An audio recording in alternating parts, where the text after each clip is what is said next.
রাজশাহীর পবা উপজেলার বরগাছি বাজারের পাশে ১৬ বিঘা জমিতে চলছে পুকুর খননের কাজ। সরকারি নিষেধাজ্ঞা উপেক্ষা করে ফসলি জমি খনন করছেন স্থানীয় কয়েকজন প্রভাবশালী। অভিযোগ উঠেছে প্রশাসনকে ম্যানেজ করে দিনের আলোতেই এই কাজ করছেন তারা। কয়েক দফা যোগাযোগ করা হলেও অভিযুক্তদের কেউ বক্তব্য দিতে রাজি হননি। এদিকে পুকুর খননকালে ক্যামেরার উপস্থিতি টের পেয়ে এক্সকেভেটর ফেলে পালিয়ে যান চালক। শুধু পবা নয়, রাজশাহীর প্রতিটি উপজেলা এবং নওগাঁ, নাটোর, বগুড়া ও পাবনায় চলছে পুকুর খননের মহোৎসব।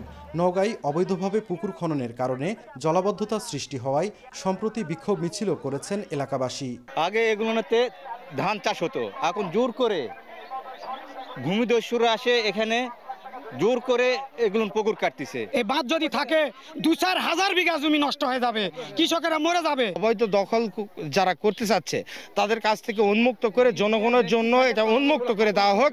এটি বিল ছিল, এটি সাধারণ দেশীয় মাছ চাষ হতো, মানুষজন মারতো খাইতো, এটা ছিল এখানে। কৃষি জমিতে পুকুর খননের ফলে শতকরা ১২% ফসলি জমির পাশাপাশি কমেছে বিভিন্ন খাদ্যশস্যের উৎপাদনও। তবে বিষয়টি স্বীকার করলেও এর সঠিক পরিমাণ নেই রাজশাহী বিভাগের সংশ্লিষ্ট দপ্তরে। তবে মৎস্য ও কৃষি বিভাগ বলছে কৃষকরা যেন নতুন পুকুর খনন না করে সেজন্য পরামর্শ দেয়া হচ্ছে।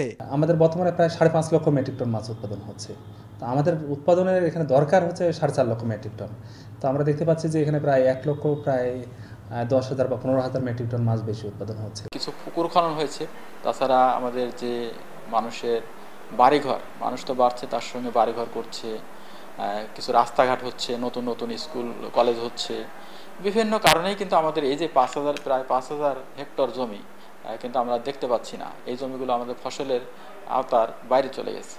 এ নিয়ে গতানুগতিক আশ্বাস প্রশাসনের।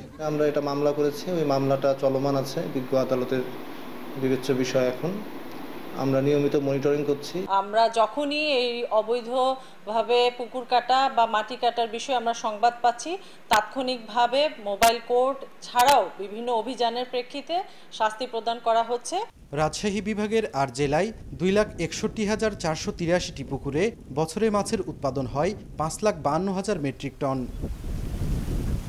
সাইফুর রহমান রকি, সময় সংবাদ, রাজশাহী।